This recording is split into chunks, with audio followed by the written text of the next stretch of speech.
Hello friends, તો આજે હું અહીંયા બનાવવાની છું ઉત્તરાયણમાં ઘરે ઘરે બનાવવામાં આવતી અને ખાવામાં આવતી સિંગની અને તલની ચીકી આજે હું અહીંયા બનાવવાની છું. અને ચીકી આજે આપણે ગોળમાં બનાવવાની છે.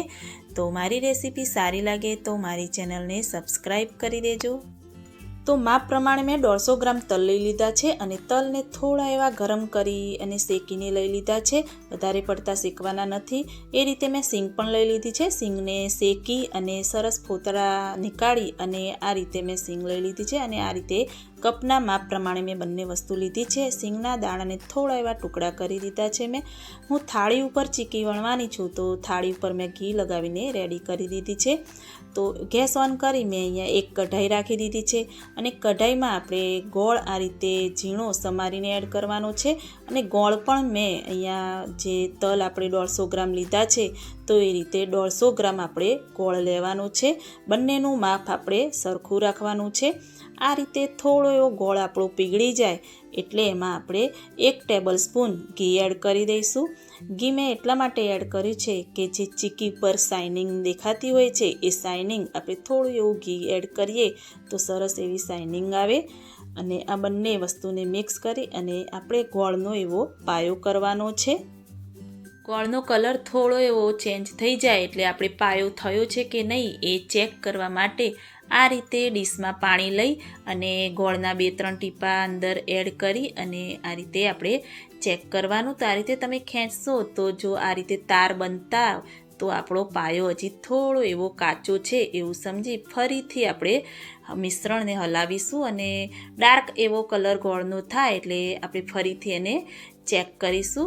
તો ફરીથી 2-3 ટીપા અંદર એડ કરી અને એને આપણે ચેક કરીશું. અને તરત જ ક્રન્ચી એવું થઈ અને તૂટી જાય આપણું જે ટીપા આપણે એડ કર્યા હતા એ આ રીતે તૂટી જાય તો આપણો પાયો થઈ ગયો છે રેડી. તો એમાં આપણે એડ કરી દઈશું તલ.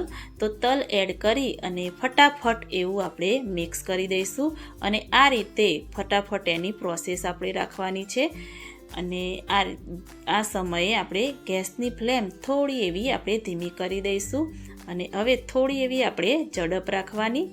તો હવે આપણે ગેસ ઉપરથી લઈ અને આ તે થાળી ઉપર મેં ઘી લગાવ્યું હતું અને થાળીને ઊંધી રાખવાની છે એ ખાસ ધ્યાન રાખવું. અને થાળી ઉપર આ રીતે લઈ અને થોડું એવું ઠંડુ થાય પછી આપણે વેલણથી એને વણવાની છે. તો બધું જ મિશ્રણ આપણે થાળી ઉપર લઈ લીધું છે અને ઠંડુ થાય પછી એને આપણે વણી દેવાની. તો ઠંડુ થયું એટલે મેં આ રીતે વેલણ ઉપર થોડું એવું ઘી લગાવી અને આ રીતે થોડી એવી વણી છે. તો ધીરે ધીરે કરી બધી જ બાજુથી ખેંચી અને આપણે તલની ચીકી આ રીતે રાઉન્ડ કરી વણી દઈશું. અને આ રીતે થોડું એવું ગરમ હોય તરત જ આપણે શેપ આપવાના છે. તો જ્યારે ગરમ હોય ત્યારે જ શેપ આપવા. તો આ રીતે રાઉન્ડમાં મેં શેપ આપ્યા છે. તો વાડકી લઈ અને આ રીતે મેં રાઉન્ડ કટ કર્યા છે. તો આ રીતે રાઉન્ડ કટ કરી અને એને આપણે થોડી વાર માટે ઠંડુ થવા દેવાનું છે. જ્યાં સુધી આ ઠંડુ થાય ત્યાં સુધી આપણે બીજી જે સિંગની ચીકી બનાવવાની છે તે બનાવી દઈશું. એના માટે મેં અહીંયા ગેસ ઓન કરી અને કઢાઈ રાખી દીધી હતી. અને ફરીથી આપણે સિંગના માપ પ્રમાણે 150 ગ્રામ મેં અહીંયા ગોળ લઈ લીધો છે. અને એને પણ આપણે થોડો એવો પીગળે ત્યાં સુધી હલાવતા રહીશું. તો આ રીતે પીગળી જાય એટલે ફરીથી આપણે એમાં 1 ટેબલ સ્પૂન જેવું ઘી એડ કરી અને મિક્સ કરી દઈશું. અને એનો કલર થોડો એવો બ્રાઉન કે ચેન્જ થાય ત્યાં સુધી એને હલાવીશું. તમે જોઈ શકો છો કે સરસ એવો ગોળનો કલર બ્રાઉન કલર થઈ ગયો છે. તો આ રીતે ડીશમાં પાણી લઈને હું એને ચેક કરી લઈશ કે આપણો પાયો થયો છે કે નહીં. તો હજી થોડો એવો કાચો છે તો ફરીથી એને આપણે થવા દઈશું.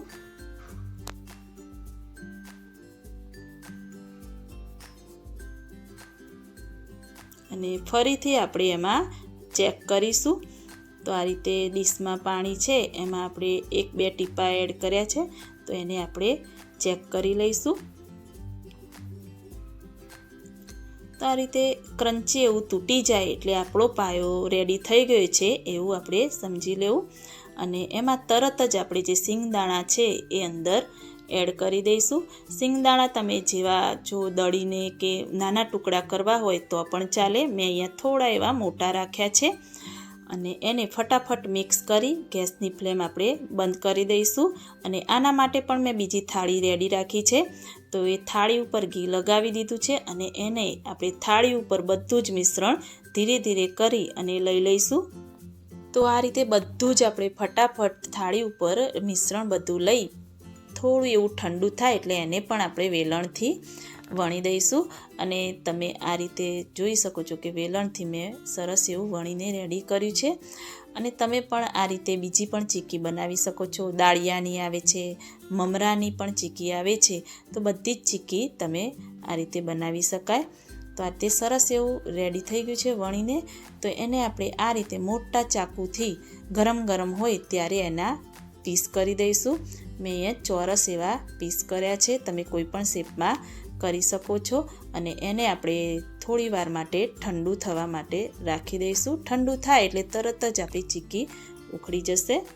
તો આપણી બંને ચીક્કી ઠંડી થઈને રેડી થઈ ગઈ છે. તો હું આ રીતે થાળીને થોડી એવી ખટખટાવીશ એટલે ચીક્કી આપણી થોડી પ્રેસ થઈને નીકળી જશે.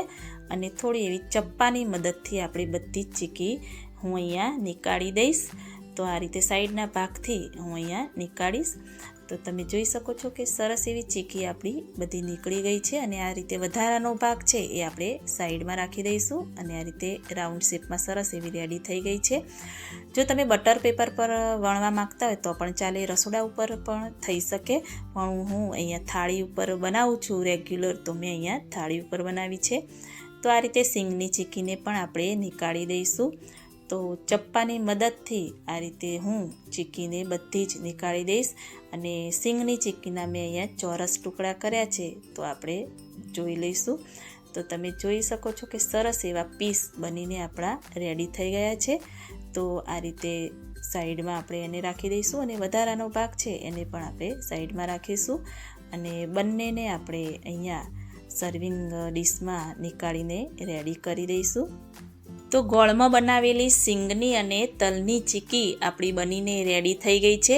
તો સરસ એવી ક્રન્ચી બનીને આપણી ચીક્કી રેડી થઈ છે.